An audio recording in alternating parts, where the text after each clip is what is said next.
ఆదిలాబాద్ పట్టణంలోని నీటిపారుదల శాఖ కార్యాలయంలో ఏసీబీ అధికారులు ఆకస్మిక దాడులు నిర్వహించి ఇద్దరు ఇంజనీర్లను రెడ్ హ్యాండెడ్ గా పట్టుకున్నారు.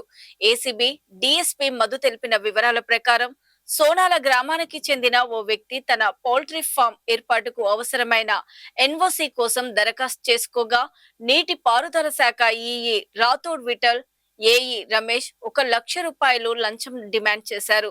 బాధితుడి విజ్ఞప్తితో చివరకు 60,000కు ఒప్పుకున్న అధికారులు ఆ మొత్తాన్ని స్వీకరిస్తున్న సమయంలో దాడి చేసి ఇద్దరిని రెడ్ హ్యాండెడ్ గా పట్టుకున్నట్లు తెలిపారు. నిందితులపై అవినీతి నిరోధక చట్టం కింద కేసు నమోదు చేసి తదుపరి విచారణ కొనసాగిస్తున్నట్లు ఏసీబీ అధికారులు వెల్లడించారు.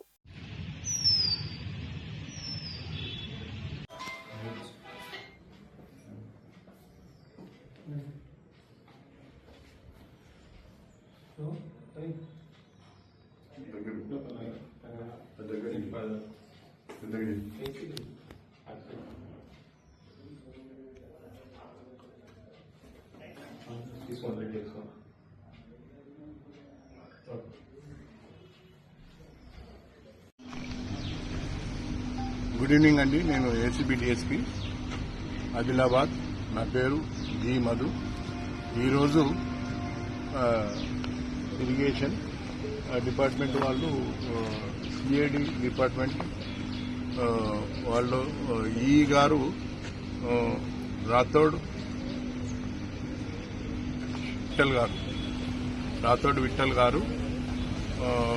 తర్వాత ఈ గారు రాథోడ్ విఠల్ గారు, తర్వాత ఏఈ గారు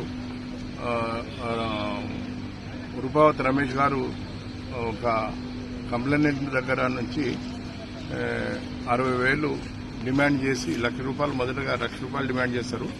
తర్వాత అతను బతిలాడగా 60,000కు వస్తుంది. 60,000కు వచ్చిన అమౌంట్ను అతను ఈరోజు యాక్సెప్ట్ చేస్తుండగా ఏఈ గారు యాక్సెప్ట్ చేస్తుండగా ఈ గారి సమక్షంలో ఇద్దరిని రెడ్ హ్యాండెడ్ గా పట్టుకోవడం జరిగింది. దీంట్లో అఫీషియల్ ఫేవర్ ఏంటంటే కంప్లైంట్ సోనాల అవుట్స్కట్స్ లో అక్కడ ఇరిగేషన్ది ఒక కాలువ పోతున్నందున ఇరిగేషన్ వాళ్ళది ఎన్ఓసీ కావాల్సి వచ్చింది. సో అందుకని వాళ్ళు ఇరిగేషన్ డిపార్ట్మెంట్ ఎన్ఓసీ కోసం డబ్బులు డిమాండ్ చేసి 60,000 తీసుకున్నట్లుగా పట్టుకోవడం జరిగింది.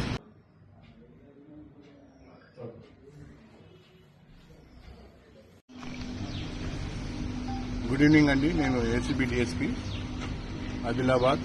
నా పేరు జి మధు. ఈరోజు ఇరిగేషన్ డిపార్ట్మెంట్ వాళ్ళు, సిఐడి డిపార్ట్మెంట్ వాళ్ళు, ఈ గారు రాథోడ్ విఠల్ గారు, తర్వాత ఈ గారు రాథోడ్ విఠల్ గారు, తర్వాత ఏఈ గారు రూపావతి రమేష్ గారు ఒక కంప్లైంట్ దగ్గర నుంచి 60,000 డిమాండ్ చేసి ₹1,00,000 మొదటగా ₹1,00,000 డిమాండ్ చేస్తారు. తర్వాత అతను బతిలాడగా 60,000కు వస్తుంది. 60,000కు వచ్చిన అమౌంట్ను అతను ఈరోజు యాక్సెప్ట్ చేస్తుండగా ఏఈ గారు యాక్సెప్ట్ చేస్తుండగా ఈ గారి సమక్షంలో ఇద్దరిని రెడ్ హ్యాండెడ్ గా పట్టుకోవడం జరిగింది. దీంట్లో అఫీషియల్ ఫేవర్ ఏంటంటే కంప్లైంట్ సోనాల అవుట్స్కట్స్ లో అక్కడ ఇరిగేషన్ది ఒక కాలువ పోతున్నందున ఇరిగేషన్ వాళ్ళది ఎన్ఓసీ కావాల్సి వచ్చింది. సో అందుకని వాళ్ళు ఇరిగేషన్ డిపార్ట్మెంట్ ఎన్ఓసీ కోసం డబ్బులు డిమాండ్ చేసి 60,000 తీసుకున్నట్లుగా పట్టుకోవడం జరిగింది.